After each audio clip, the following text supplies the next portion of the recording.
नेता ने कहा कि मेरी अपनी कोई विरासत नहीं, मेरे लिए तो आप ही विरासत हैं, आप ही मेरे वारिस हैं। आखिर रोहिणी आचार्य ने बीजेपी पर क्यों बढ़ा इल्जाम और किस जिला के थाना प्रभारी पर गिरी गाज, कहां हिरासत में लिए गए दो लोग। तो सबसे पहले नमस्कार, आप देख रहे हैं न्यूज इरा और मैं आपके साथ विपिन। आज की पहली खबर झारखंड से। भारत के रक्षा मंत्री राजनाथ सिंह ने मंगलवार को बोकारो में चुनावी जनसभा को संबोधित करते हुए झारखंड मुक्ति मोर्चा और कांग्रेस पर जोरदार हमला किया। उन्होंने कहा कि खनिज संपदा के मामले में देश के सबसे संपन्न झारखंड में जब भी झामुमो कांग्रेस की सरकार बनी, यह भ्रष्टाचार में डूब गया। आज मुख्यमंत्री और मंत्रियों के पीएस एवं करीबियों के घरों से नोटों की गड्डियां निकल रही है, जबकि इसी प्रदेश में जब भाजपा के बाबूलाल मरांडी, अर्जुन मुंडा और रघुवर दास मुख्यमंत्री रहे तो उनके दामन पर भ्रष्टाचार का एक भी दाग नहीं लगा।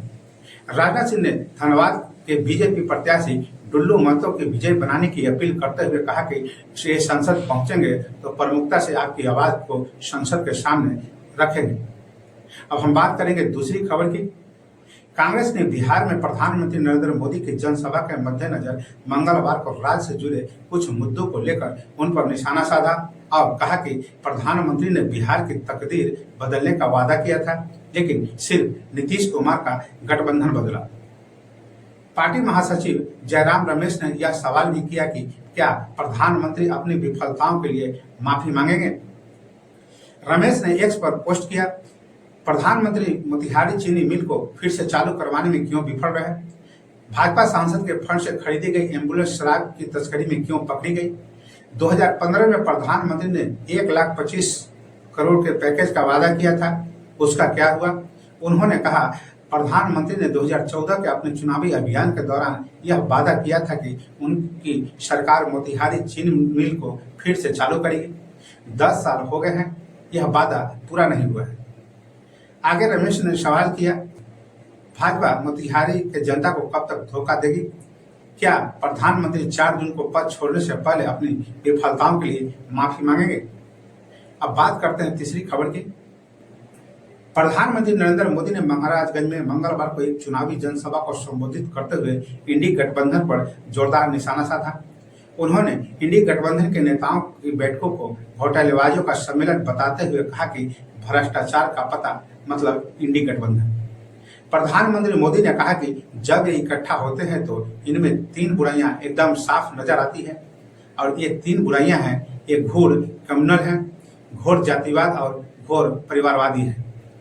महाराजगंज में भाजपा प्रत्याशी जनार्दन सिंह सिग्रीवाल के समर्थन में आयोजित चुनावी रैली को संबोधित करते हुए प्रधानमंत्री मोदी ने परिवारवाद को लेकर विरोधियों को घेरा और उन्होंने कहा, गरीब से गरीब माँ बाप भी चाहते हैं कि जाने के बाद बच्चों को कुछ देकर जाए।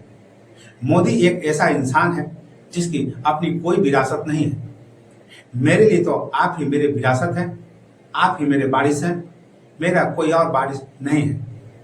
इसलिए मुझे आपका और आपके बच्चे का उज्जवल भविष्य बनाने के लिए अपने आप को खपा देना है। अब बात करेंगे आज की चौथी खबर की, जो कि छपरा से। छपरा में हुई राजनीतिक हिंसा में 2 लोगों की जान जा चुकी है। इसके बाद मंगलवार को रोहिणी आचार्य तीसरे व्यक्ति से मिलने पीएमसीएच पटना पहुंचे, मगर इससे पहले रोहिणी आचार्य जब अपने घर से बाहर निकली तो उन्होंने छपरा में हुई हिंसा के लिए बीजेपी को दोषी करार दिया।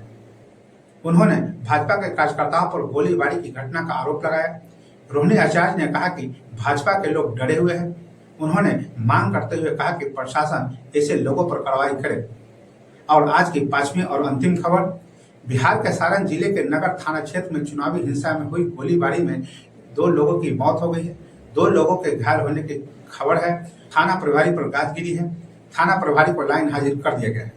इस मामले में 2 लोगों को हिरासत में लिया गया है। पुलिस के मुताबिक मंगलवार को नगर थाना के तेलपा के पास 2 पक्षों के बीच झड़प के दौरान गोलीबारी की घटना हुई थी, जिसमें एक पक्ष के 3 लोगों को गोली लग गई थी। इसमें चंदन यादव समेत 2 लोगों की मौत हो गई है। तो बस अभी के लिए इतना ही। बाकी खबरें के लिए बने रहे। नमस्कार, आपका दिन शुभ हो।